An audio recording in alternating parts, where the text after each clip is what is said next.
ప్రభుత్వ భూములు, ఫారెస్ట్ భూములు, చెరువులు, స్టూడెంట్స్ దగ్గర అడ్డగోలుగా వసూలు చేసే వాళ్ళను నిలదీసి సిస్టమ్ ను మార్చే వరకు నేను వదిలిపెట్టానని చెప్పి కూడా ఈ 5 సంవత్సరాలు ప్రభుత్వానికి అదే విధంగా మా గౌరవ ముఖ్యమంత్రి గారికి చెడ్డ పేరు రాకుండా నేను ప్రతి ఒక్కటి కూడా మానిటర్ చేస్తాను. నేను ఒకటి మరోసారి కలెక్టర్ కు అదే విధంగా పోలీస్ కమిషనర్ కు డిప్యూటీ కమిషనర్లకు అందరికి కూడా విజ్ఞప్తి చేస్తా ఉన్నా. ఫస్ట్ సివిల్ డిస్ప్యూట్స్ లా ఇళ్లకుండా ప్రభుత్వ భూములు కాపాడండి. చెరువులు ఎక్కడైనా కబ్జా అయితే మీకు టోటల్ గా గౌరవ ముఖ్యమంత్రి గారికి నోటీసులు పెట్టి వారితో పూర్తిగా మీకు పవర్ ఇస్తాము. చెరువుల భూములు కాపాడండి, భూములు కాపాడండి, విద్యార్థులను కాపాడండి. సీఏ గారు ఒక్క నిమిషం, సీఏ గారికి ఫోన్ చేయడం జరిగింది. ఏదైతే తెచ్చి పురుగుల అన్నం పెడితే ఇన్స్పెక్ట్ చేసి అది ప్రూవ్ అయితే కాలేజ్ కు మూతపడతాం. కానీ ఇవాళ ప్రభుత్వ భూములున్నా, ఫారెస్ట్ భూములున్నా మీ ప్రెమిసెస్ ఎంటర్ కాలేమంటే మీ చదువు పాడవుతుందని చెప్పి రాలేదని చెప్పి కూడా సందర్భంగా పనిచేస్తా ఉన్నా. దానిక ముందు ఈ విధంగా జరగదు, అన్నిటికీ కట్టడి చేస్తామని చెప్పి సభాముఖంగా మనవి చేస్తా ఉన్నా. మీ పెద్ద అధికారులు చెప్పినా కూడా మీరు ఎలాంటి చర్యలు తీసుకున్నా సీరియస్ యాక్షన్ ఉంటుంది. క్రమశిక్షణకు మారుపేరు విద్యార్థులు అని చెప్పి సందర్భంగా తెలియజేస్తా ఉన్నా. మీరు ఏదైతే క్రమశిక్షణతో ఉన్నారో అందరికి కూడా చేతులెత్తి దండం పెడతా ఉన్నా. మీ తరఫున నేను డిస్కస్ చేస్తాను, మీకు న్యాయం చేస్తాను. ఇక్కడ ఎలాంటి న్యూసెన్స్ జరిగినా కూడా చెడ్డ పేరు వచ్చే అవకాశం మాకుంటది. రాజకీయం చేస్తా ఉంటారు అంటారు. ఇలా రాజకీయ నాయకులు చాలా వరకు సబ్సైడ్ అయిపోతా ఉన్నారు.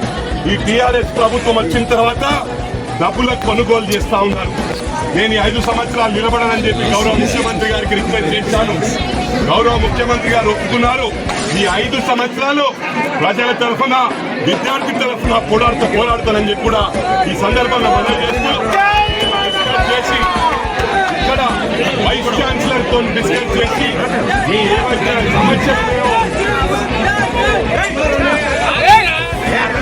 ఏవైతే సమస్యలు ఉన్నాయో అవన్నీ కూడా పరిష్కారం చేస్తాను.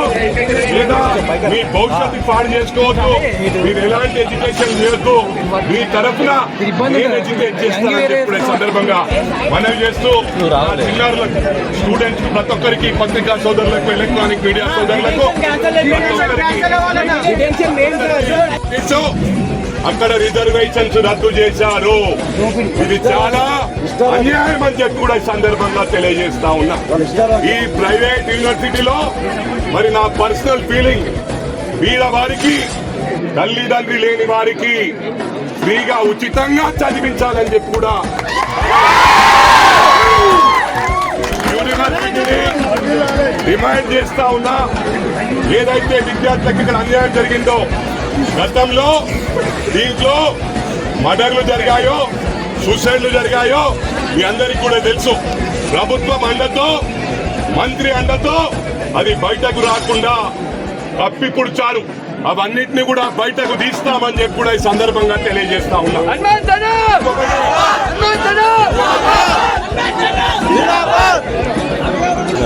కమర్షియల్ చేసి మనుషుల నెత్తురు తీరుస్తున్నారు. ఇది గమనించాలా.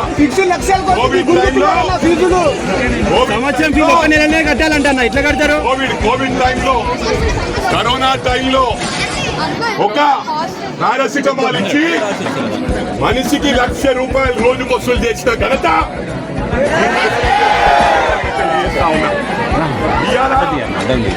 అందరికీ, ప్రజానికానికి విజ్ఞప్తి చేస్తా ఉన్నా. స్టూడెంట్స్ తో తీసుకొని case against them has to be taken behind bars. This is very serious. ఎందుకంటే ఎక్కడ కూడా మీరు ఇమీడియట్ వచ్చి మాట్లాడకండి. మనం డిసిప్లిన్ లేకపోతే ఎట్లా, మనం తప్పుడు రావద్దు. Let me speak. ఇప్పుడు మీరు వచ్చారు, వచ్చినప్పుడు ఇంతకు ముందు కూడా ఇంట్లో సూసైడ్ అయిందో, మర్డర్ అయిందో తెలియదు, లోపల కట్టుకొచ్చి ఇటువంటి ఏమి కూడా జరిగాయి 5 సంవత్సరాలు ఒక్కొక్కటే పనులు జరిగాయి. ఇటువంటి చాలా ఉన్నాయి కాలేజెస్, అవన్నింటినీ కూడా నేను ఇవ్వడాడతా, ఎక్కడ వదిలిపెట్టే సమస్య లేదు. యాజ్ పర్ నామ్స్ లేకపోతే immediate take action, take behind box. మీ డీసీపీ గారికి కూడా చెప్పండి, మరి ఎందుకు ఇంత ఇమీడియట్ వచ్చిండ్రు, ఇక్కడ గొడవలు అయినా గొడవ చేసిండ్రా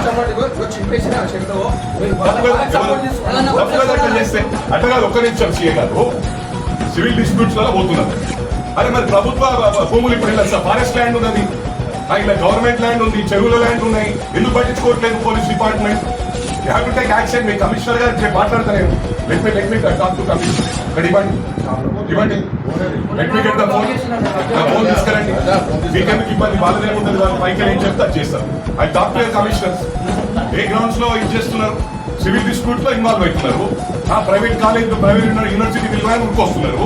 ఇది ఎంతవరకు రైట్? ఇది స్టూడెంట్ సపోర్ట్ చేయాలి. గొడవ ఎక్కడ గొడవ రాలేదు కదా, గొడవ చేసిరమ్మా, ఒక నిమిషం మ్యాన్ హ్యాండిల్ చేసిరా, మీరు శాంతియుతంగా చేస్తున్నారు. ఈ ఘాట్ ఎవ్రీ రైట్, ఈ ఘాట్ ఇగో ఒక నిమిషం. ఈ మంత్రి గారు ఉన్నప్పుడే ధర్నా చౌకులు తీసేసింది. బీదవారికి, మరి డబ్బులున్న వాళ్ళకి కాదు, తల్లిదండ్రులు లేని వాళ్ళకు, ఫాదర్ లేని వాళ్ళకు ఫ్రీ సీట్లు ఇవ్వమనండి, హాస్పిటల్లో ఫ్రీగా ట్రీట్మెంట్ చేయమనండి. మేము ఈ ఏరియాలో చూస్తా, ఓ సోషల్ వర్కర్ ఉంటా, అతని కోసమే అతనికి ఒక చౌకీదార్లా పనిచేసి ఎవరిని పోటీ చేయకూడదు. ఫ్యూచర్గా ఆయన బతికినంత కాలం, ఆయన కొడుకులు బతికినంత కాలం, ఆయన బతికినంత కాలం కాదు, కొడుకులు మన్మరాళ్ళు కూడా బతకొచ్చు. పాలు పూల కాడికి వచ్చి అలా ఎన్నో లక్షల కోట్లకు వెళ్ళిపోయింది కాబట్టి బతికినంత కాలం ఆయనకు డబ్బులు అవసరం లేదు, ఫ్రీగా చేయమను. ఆయన జీవితకాలం ఆయనే మంత్రి, ఆయనే ఎమ్మెల్యే. మేము 100% రాసిస్తా, నేను పాలిటిక్స్ లో ఉంటా, సోషల్ సర్వీస్ చేస్తా. ఆయనకు ఒక బిఏలా పనిచేసి ఎవరిని పోటీ చేయకుండా అవసరమైతే ఇంటికి పోయి బతిలాడి యునానిమస్ గా డిక్లేర్ చేపిస్తా లైఫ్ లో. ఇది నా పర్సనల్ రిక్వెస్ట్. ఎలా మరి నేను హెచ్ఓడి గారిని అడుగుతున్నాను, వాళ్ళకి ఏమి ఇప్పుడు మీ డిస్కషన్ అంటే తెలుసా? రాగమ్మా, మీ పురుగులకు రాకుండా నేను చూసుకుంటా. నేను మీకు మాట ఇచ్చిన, మీకు స్టూడెంట్స్ ఎలాంటి ప్రాబ్లం లేకుండా బీసీ చెప్పిన పేరెంట్స్ కి మాట్లాడతాము. ఇప్పుడు బీసీ గారు ఫస్ట్ మీకు న్యాయం అయితే పేరెంట్స్ మాట్లాడే అవసరం కూడా లేదు.